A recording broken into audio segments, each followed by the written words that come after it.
Shalom, shalom, corps de Christ, peuple de Dieu, soyez localisés, soyez arrosés de grâce, soyez bénis au nom de Jésus-Christ. Bienvenue à la voix des églises évangéliques ASC International dans le monde entier. Bienvenue à la deuxième partie de notre thème, Jésus-Christ le Rédempteur. Comme nous le disions, eh bien, lorsque nous prenons Actes des Apôtres, chapitre 10, verset 43, la Bible déclare que tous les prophètes rendent de lui le témoignage que quiconque croit en lui reçoit par son nom le pardon des péchés. Fin de citation. Acte 10, verset 43. C'est tellement simple. Croyez en Dieu et tous vos péchés sont pardonnés. Mais cela a tant coûté pour l'obtenir. Cela a coûté le sang précieux du seul Fils engendré de Dieu. Pour conclure donc, bien qu'à notre première naissance, nous sommes tous des pécheurs, à la seconde, la naissance du déçu, dont parle Jean 3, versets 3 à 8, qui survient au moment où nous croyons dans le Seigneur Jésus et dans sa résurrection, nous renaissons totalement purs, car la croyance responsable de la seconde naissance nous purifie de l'ensemble des péchés.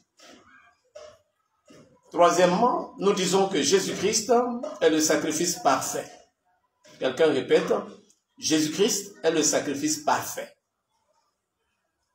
Voyez-vous, ayant vu que le sacrifice de Jésus nous racheta de l'ensemble de nos péchés, une personne serait tentée de se demander quel fut alors le rôle des sacrifices variés et des offrandes enregistrés dans la loi et qui visaient à la rémission des péchés pour lesquels ils ont été offerts. Laissez-moi vous dire que avant de dire quoi que ce soit au sujet de la valeur de tel sacrifice, il doit être établi clairement qu'il n'y avait rien d'anticipé dans la loi pour le pardon du péché d'Adam.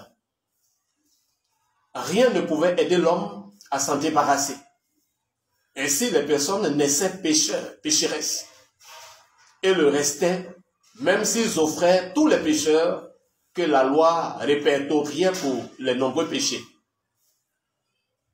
Cette attitude-là, cette pratique ne changea qu'avec le sacrifice de Jésus, après quoi, bien que nous naissions toujours pécheurs, nous pouvons être purifiés de ce péché et en fait de tous les péchés en croyant en Jésus-Christ de Nazareth. Désormais, laissons de côté le péché d'Adam et revenons aux sacrifices et aux offrandes enregistrées dans la loi. La parole de Dieu les caractérise comme étant inadéquats. En vérité, je vous invite avec moi à lire Hébreux 10, verset 1 à 4.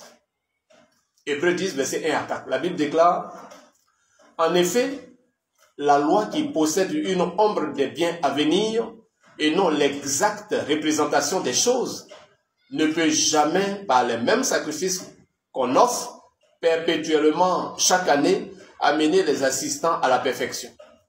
Autrement, n'aurait-on pas cessé de les offrir?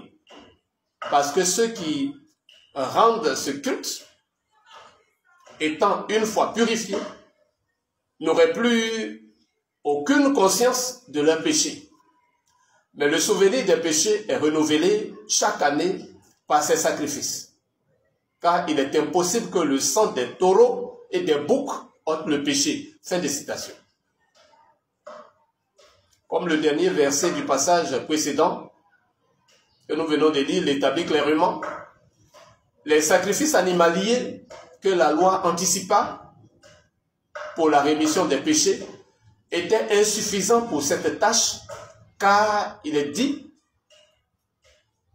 il est impossible que le sang des taureaux et des boucs ôte le péché.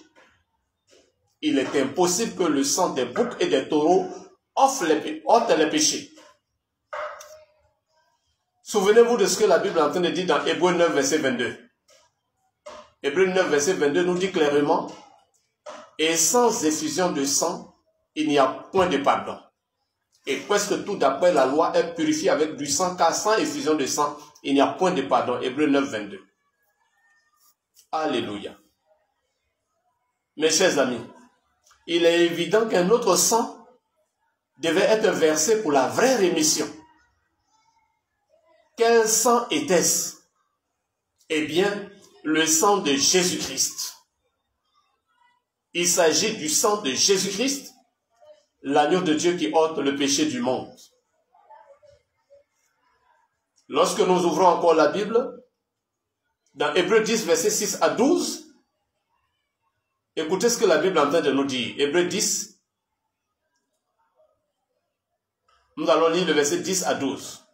Il est dit, c'est en vertu de cette volonté, vous pouvez aussi voir les versets 5 à 9 pour le même contexte, que nous sommes sanctifiés par l'offrande du corps de Jésus-Christ une fois pour toutes. Et tandis que tout sacrificateur fait chaque jour le service et offre souvent les mêmes sacrifices qui ne peuvent jamais ôter les péchés, lui, c'est-à-dire Jésus-Christ, après avoir offert un seul sacrifice pour les péchés, s'est assis pour toujours à la droite de Dieu. Fin de citation. Jésus-Christ a traité du problème du péché une bonne fois pour toutes. Donnez-moi le meilleur des amens. Alléluia.